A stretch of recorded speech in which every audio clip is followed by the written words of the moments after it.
book lovers, and welcome back to the 10th episode of the Indie Author Sharing Hub, where I bring you information on books by independent authors so that you don't have to dig through the vast world of the internet to find your next read. Once again, I just want to apologise for the break that I've taken. I should be back to weekly schedules from now on. I took a little bit of a break over Christmas and New Year because I very rarely get to do that, and the whole situation with COVID allowed me to have a bit more time, so I actually got through some stuff, relaxed and enjoyed Christmas, and had a bit of sort through things. And then after Christmas, some very exciting things started to happen, which I can't disclose yet, but things are in the works and you might see some changes to the channel coming soon. Anyway, enough babbling about my life, and let's get on to the 3 books that I have for you today. The first book is by Alison Kerwin, and it's called The Counsellor, a powerful true story about addiction, grief, and love. Now, this is a narrative non-fiction book, and it's for anyone who knows someone struggling with addiction or who would like to understand more about addiction. Therefore, the book does contain details of drug use, it has some swearing in it, and also some detailed descriptions of grief.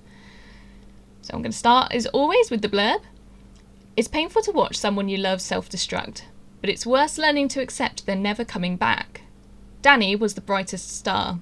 Adored by his family, he had a strong moral code and a powerful desire to help others, but his own demons were never far behind.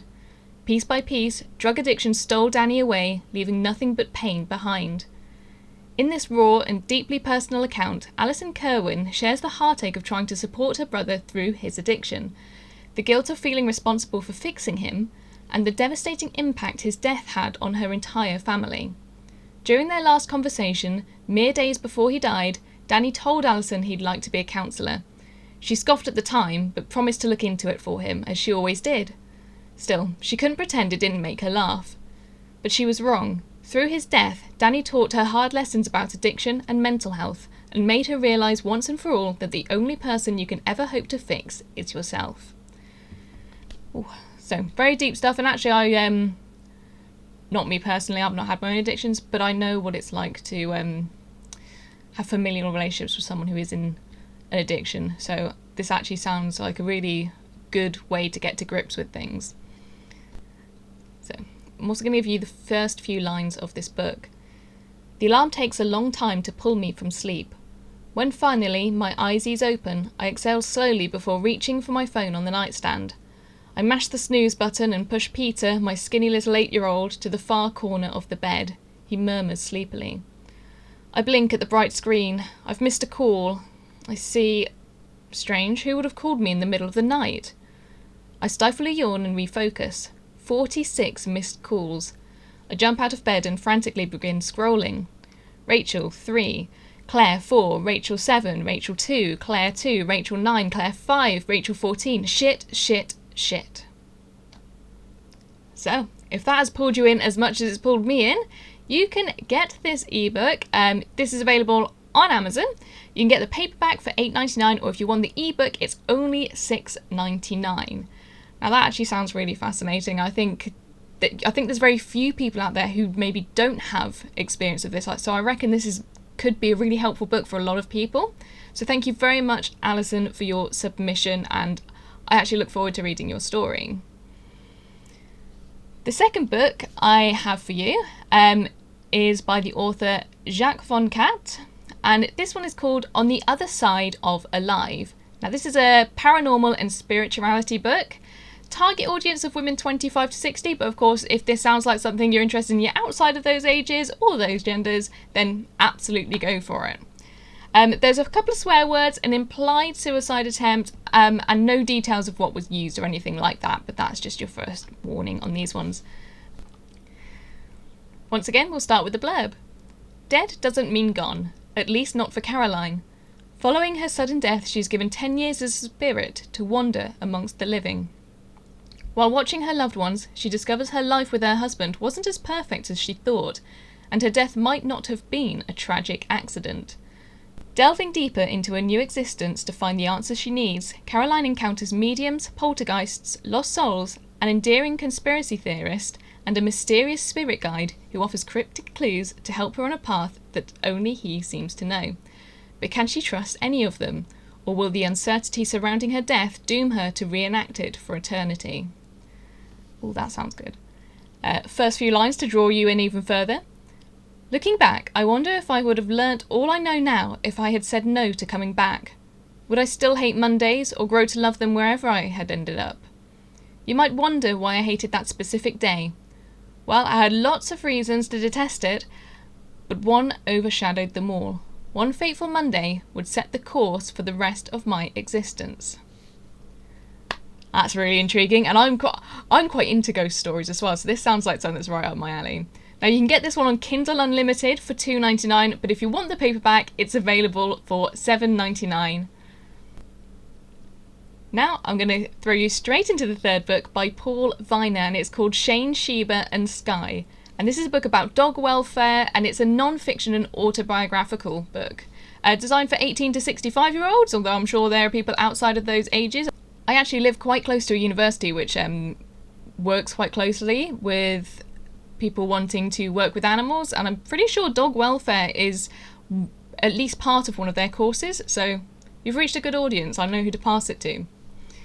So this book covers mental health, rescuing abandoned dogs, bereavement, and details of corrective surgery.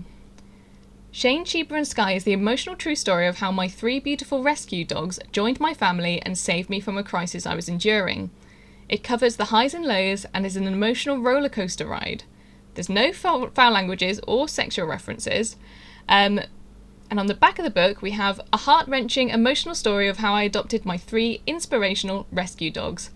Shane had a horrific start to life and was sadly destined to live out his days in the care of a rescue sanctuary. Sheba was saved from the horrors of living her life alone on the mean streets of a faraway country as a scared and severely disabled street dog. Sky was an abandoned pup found tied to the gates of a killing station, awaiting his gruesome, horrific fate.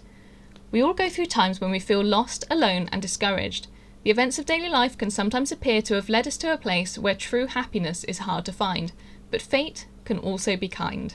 Sensing an oncoming midlife crisis, Paul Viner almost unwittingly stumbles into rescuing 3 brutalised and yet remarkable dogs that would join him on a journey of self-discovery. This true life story is an account that, although harrowing at times, ultimately shows how joy and even mental health can be fully restored through the power of love and decency.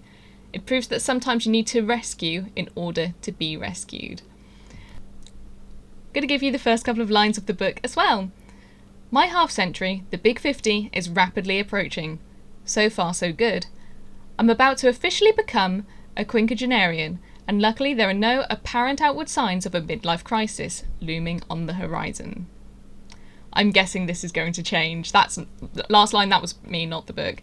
You can get this book for $7.99 on paperback, and I will leave, as always, a link for all of the books below in the description of the video.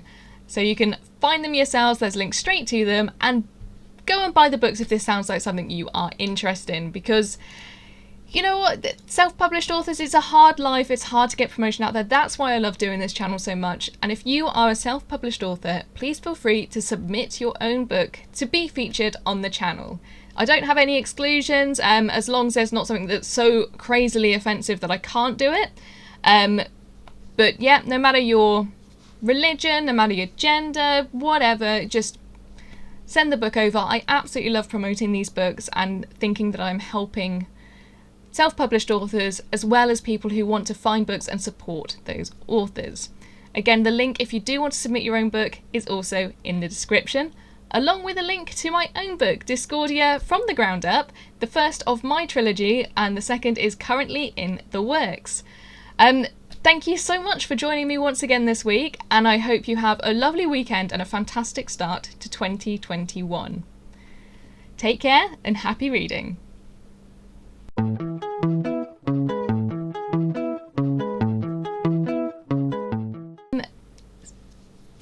Yeah. Now what? How do I do this again? It's a problem over. Ahaha.